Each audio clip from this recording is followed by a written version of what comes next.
I'd like first to give a game response, and in Brad's terms, this is called a testimonial. Has anybody been part of a task force or some kind of committee that goes on for a while with a series of meetings? I'm actually kind of facilitating something like that right now for the state of Colorado.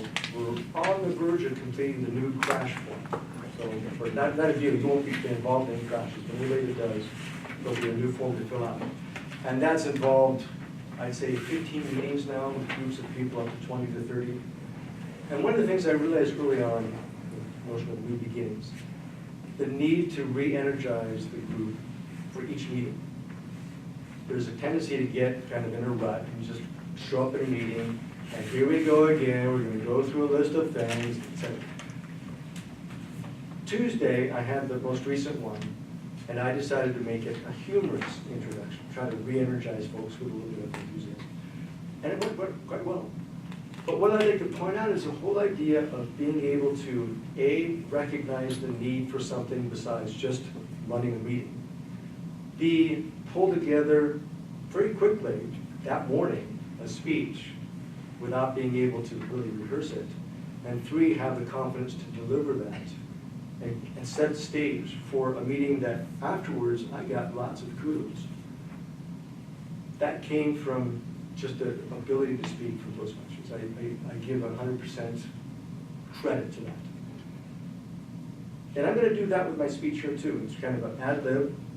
I had to put together something a while ago and came up with several topics, and Brad got to pick one. This is the one he said he would like to hear. So, the joys of being a contrarian. Let me start with one word. Bah. That's what we contrarians kind of think to ourselves. Very rarely say it out loud. But when we look around and see a bunch of people doing the same thing, we don't want to be sheep. We don't want to follow everybody else around. Now, not to be ambiguous, and I want to make sure that's perfectly clear. We're not leaders being contrarians. We're just not followers. We're not out ahead. We're going the other direction. So I'm going to give you 3 examples of being a contrarian. 3 things I did, with a pattern for each one. What I did, what we did, the benefits that we got out of it, and then kind of a deeper logic in each case. If we have some time, we'll come back and give some other examples as well, but I want to start with these 3. The first was a family outing to an amusement park.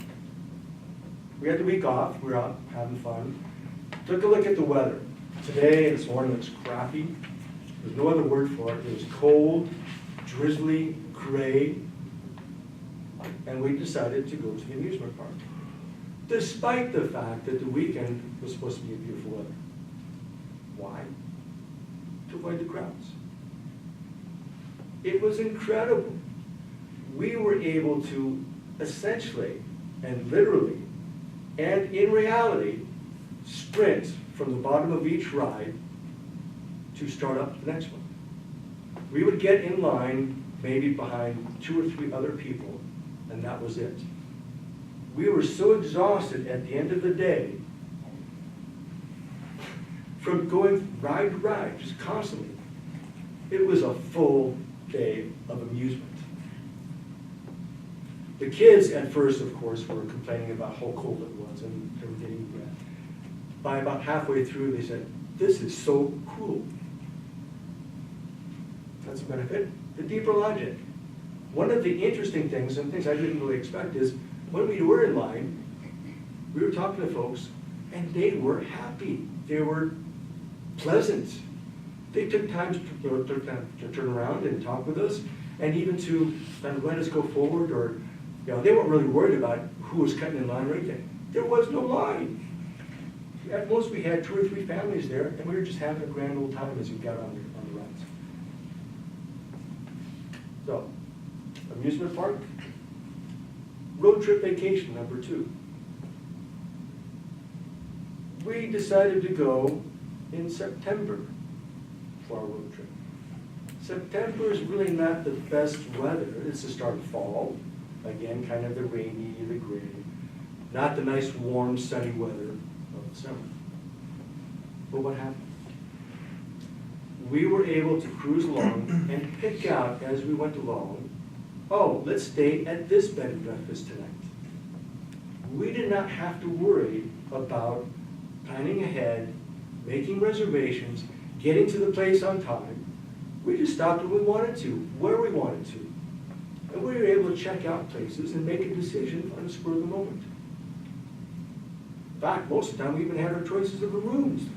There were that many available. It was very, very pleasant, and we had great encounters with the people.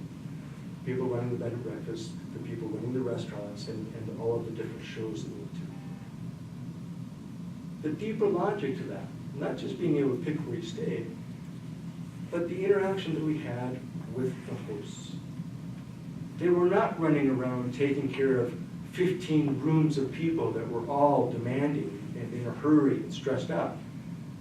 There were 2 or 3 of us, different rooms taken. They had time. We had dinners together. We chatted, we came back after our outings and had chats with them. We had tea. It was incredible. The interaction with people when outside of the crowded period, the busy period, is really something else. But point number 3 is a little bit more down to earth, a little bit materialistic. Investing in the stock market. When things start looking hot, people start talking about a particular industry, particular company name, etc. Everybody's got to invest in that, right? The stock's going up, right? That's the time you look the other way. If you want to make money, you've got to buy low, sell high. When it's going up, and everybody's going into it, is that going to be a low? No, that's going to be the high. You want to look when something's going down, falling out of favor. That's where you buy, and then you sell when it gets high. When everybody else is getting excited about it, that's when you sell to them.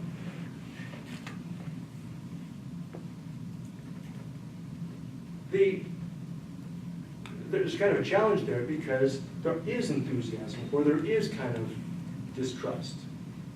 That's where you need to be the contrarian. Do the opposite of what everyone else is doing.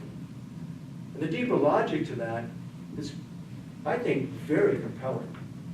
If you think back, the housing crisis in 2008, the current wheat glut, the current fracking glut, the price of energy, the number of businesses that have gone out of business because of the high cost of energy exploration right now compared to the profit they will make, the dot-com bust, et cetera, et cetera.